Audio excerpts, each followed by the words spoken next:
Shalom,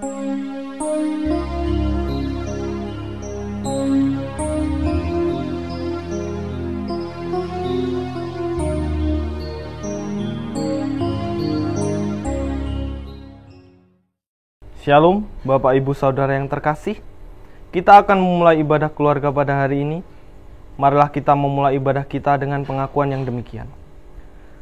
Kami menyerahkan ibadah keluarga pada hari ini hanya di dalam nama Allah Bapa yang menciptakan langit dan bumi, yang tidak pernah meninggalkan pekerjaan tangannya, dan yang kekal kasih setianya.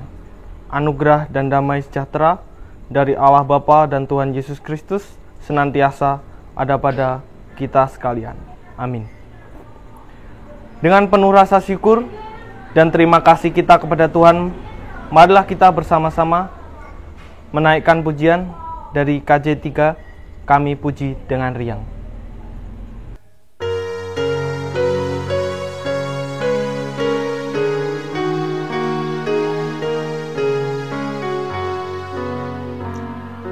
Kami puji dengan riang Dikau Allah yang besar, bagai bunga terima kasih dan hati kami pun mekar.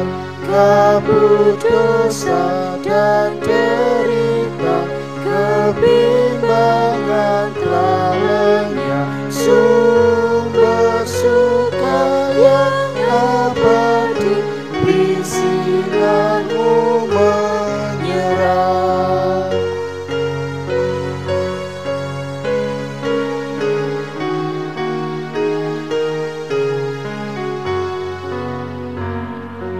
Kau memberi, Kau mengampuni, Kau limpahkan rahmat-Mu. Sumber air hidup pria, lautan kasih dan restu, yang mau hidup dalam kasih, Kau jadikan milik-Mu, agar kami menyayangi, meneladan kasih-Mu.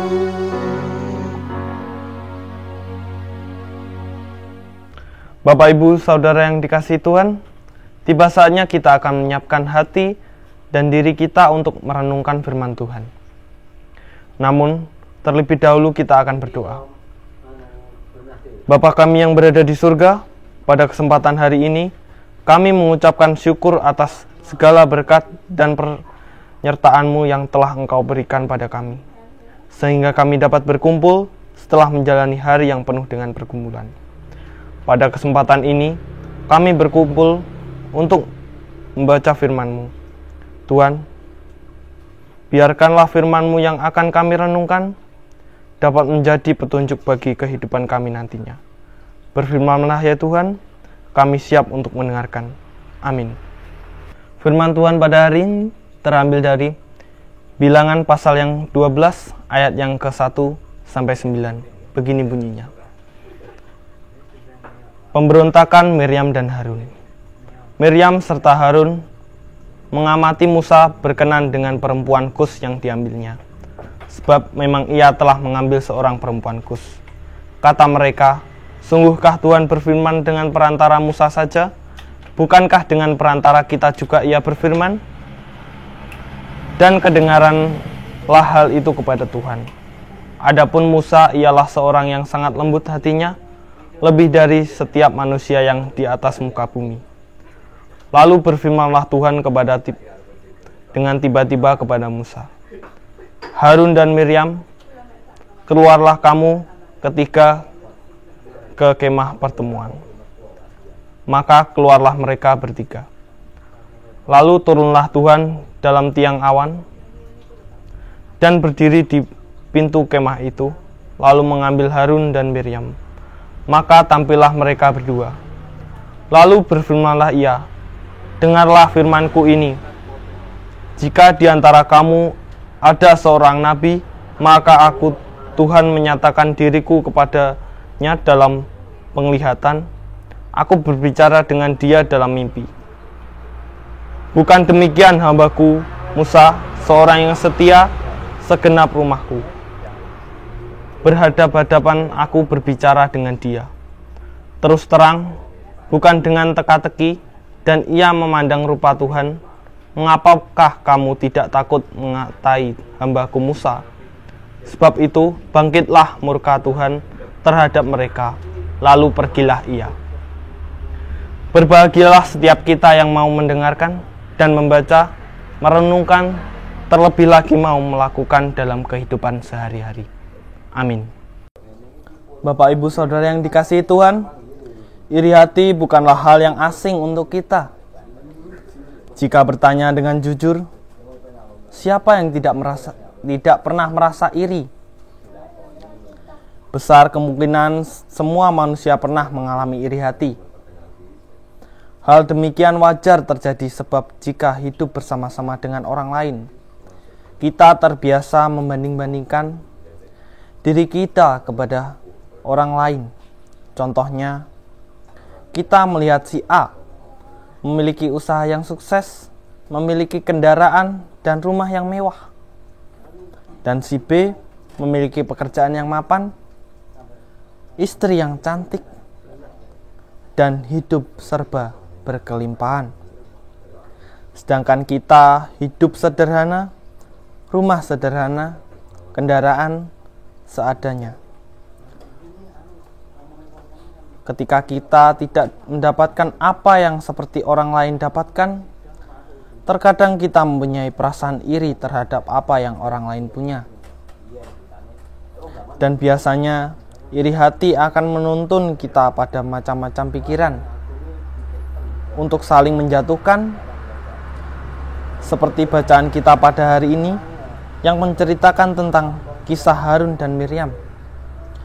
Iri hati membuat mereka mencari-cari hal yang bisa dipersalahkan dan dipertanyakan dari Musa.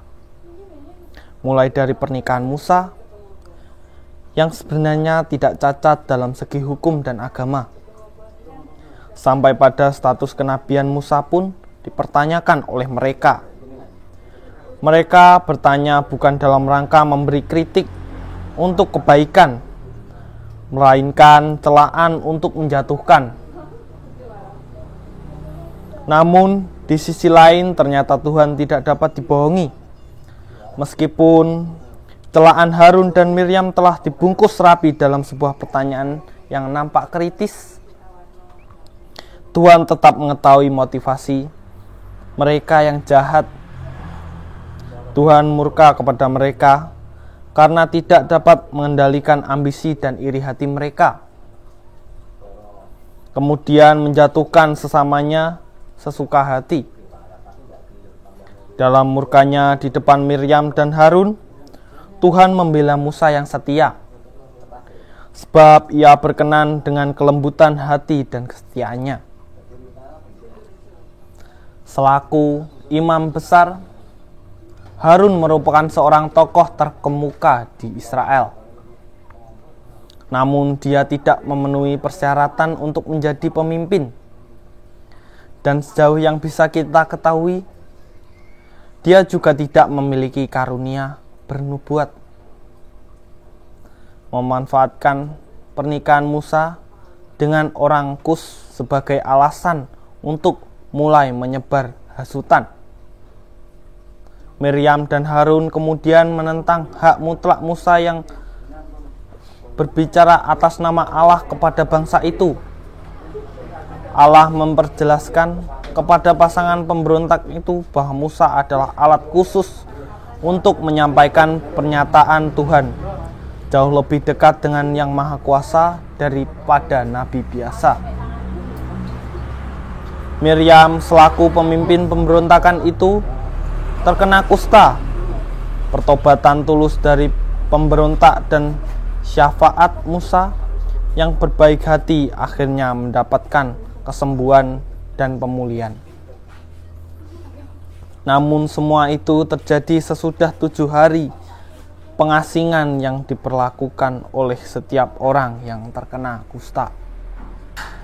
Menjadi orang percaya yang melayani Tuhan tidak membuat orang kebal dari isu atau hasutan yang biasa menimpa orang yang bekerja di bidang bisnis atau politik. Bak pohon yang makin tinggi makin diterjang angin. Begitulah pelayanan Tuhan atau para nabi saat itu sering mendapat sorotan dan menjadi sasaran rasa iri. Musa mengalaminya, malah hasutan itu ditiupkan oleh saudaranya sendiri, yaitu Miriam dan Harun.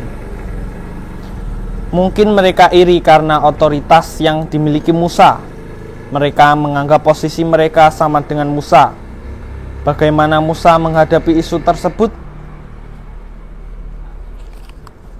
Musa tidak bereaksi.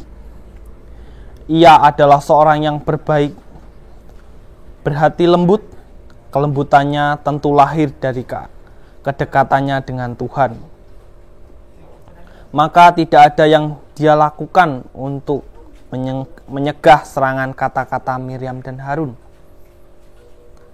Tuhanlah yang kemudian bertindak. Campur tangan Tuhan memperlihatkan pentingnya masalah ini bagi dia.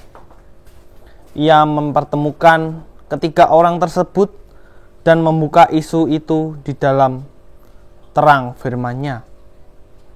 Tuhan memang memanfaatkan firman-Nya secara khusus kepada Musa, lebih istimewa daripada kepada nabi lain. Tuhan memang memilih Musa untuk mengemban tugas membebaskan bangsa keluar dari Mesir. Itu sebabnya Tuhan menjadi murka dan menghukum Miriam dengan kusta. Mungkin Miriamlah otak dari hasutan ini. Melihat hal itu, Harun menyatakan penyesalannya dan meminta belas kasihan Musa. Lalu Musa, pria yang lembut hatinya itu, datang kepada Tuhan dan memohon kesembuhan atas diri Miriam. Harun dan Miriam yang belum menjadi pendamping setia Musa dalam menjalankan tugas memimpin bangsa Israel, tiba-tiba mengusik kehidupan pribadi Musa dan menyerangnya. Dua alasan utama mereka adalah pernikahan yang dianggap melanggar tradisi dan monopoli kekuasaan. Memang tuduhan itu tidak terbukti.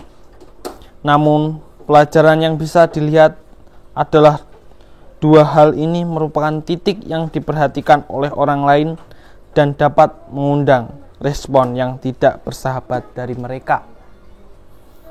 Berhati-hatilah dengan kedua hal ini. Bapak, Ibu, serta saudara yang dikasihi Tuhan, kritik dan saran sebenarnya sangat positif untuk menolong kita untuk melihat kekurangan dan kesalahannya, serta memacu kita untuk bisa memperbaikinya. Maka kritik yang didasarkan pada penyampaian kehendak Tuhan sangat diperlukan. Bahkan nabi-nabi dikirim Tuhan untuk bekerja yang demikian. Namun jangan berani-berani menyubuhkan ambisi pribadi dan iri hati. Sebab jika demikian, kritik kita menjadi tidak murni. Kritik kita menjadi tidak tepat lagi, dan yang pasti Tuhan pun tidak berkenan. Maka dalam setiap kritik dan pendapat yang kita buat, perlulah selalu meneliti diri kita sembari bertanya, sungguhkah semua ini kusampaikan demi kehendak Tuhan? Bersatulah hati dan saling membangunlah demi kemuliaan nama Tuhan. Jadilah bijaksana dengan segala waktu dan peristiwa yang Tuhan izinkan terjadi di hidup kita. Amin. Marilah kita menyambut firman Tuhan yang telah kita renungkan dengan bersyukur kepada Tuhan melalui persembahan kita. Persembahan yang kita haturkan, kita iringi dengan menyanyikan KJ 439. Bila topan keras melanda hidupmu.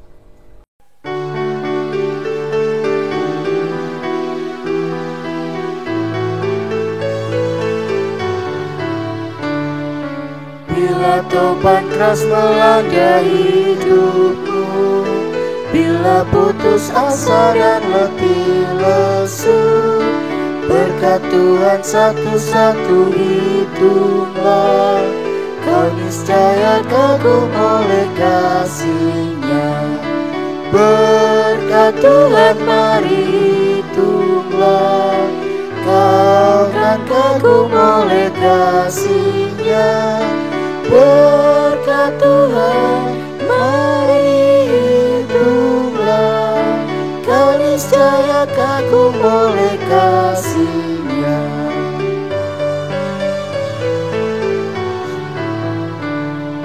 Bila kau memandang harta orang lain, ingat janji Kristus yang lebih permai.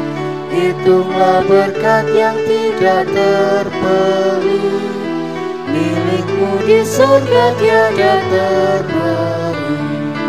Berkat Tuhan mari hitunglah, kau kan kagum oleh kasih-Nya. Berkat Tuhan mari hitunglah, kau niscaya kagum oleh kasih-Nya.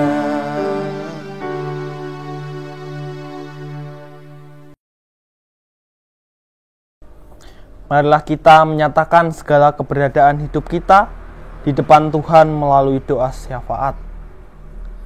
Marilah kita berdoa. Terima kasih ya Tuhan, pada kesempatan hari ini Engkau telah berfirman kepada kami melalui firman-Mu.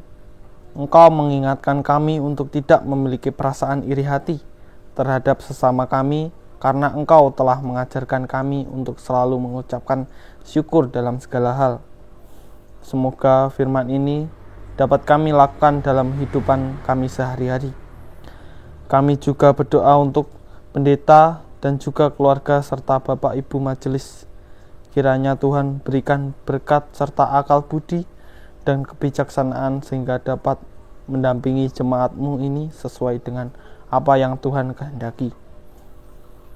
Kami juga berdoa untuk warga jemaat, kiranya Tuhan juga memberkati dalam kehidupan sehari-hari. Kiranya yang sakit Tuhan berikan kesembuhan, sehingga mereka dapat melakukan aktivitas sehari-hari untuk menyongsong berkat-Mu. Dan kami juga berdoa untuk anak-anak jemaat dimanapun mereka berada. Kiranya Tuhan juga memberkati dan juga menyertai mereka. Kami juga berdoa untuk bangsa dan negara kami. Kiranya Tuhan menyertai pemimpin negara dalam menjalankan tugas dan tanggung jawabnya dengan baik, sesuai dengan kehendak Tuhan. Kami juga menyerahkan persembahan yang telah kami kumpulkan. Kiranya Tuhan memberkati sehingga dapat bermanfaat untuk perkembangan jemaat-Mu. Doa ini kami serahkan hanya dalam nama Tuhan Yesus Kristus. Amin. Marilah kita mengakhiri ibadah kita pada hari ini dengan bernyanyi dari KJ 395. Betapa indahnya harinya.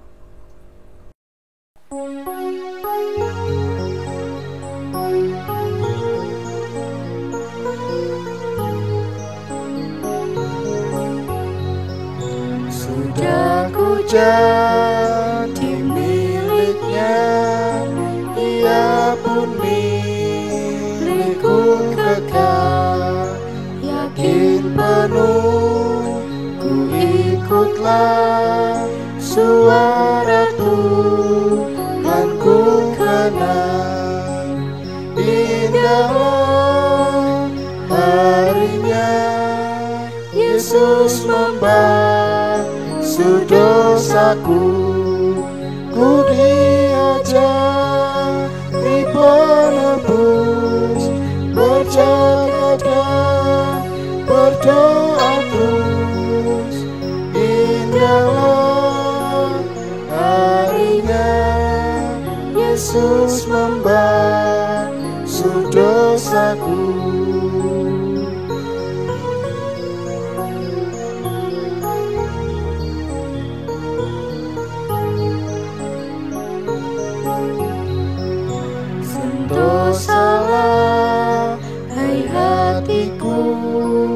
pelindungmu. Percayalah, jangan tinggalkan Tuhanmu, sumber segala kurnia. Indahlah harinya, Yesus membasuh dosaku.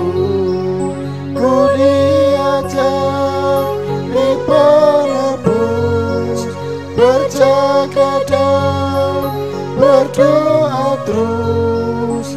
Indahlah harinya, Yesus membasuh dosaku.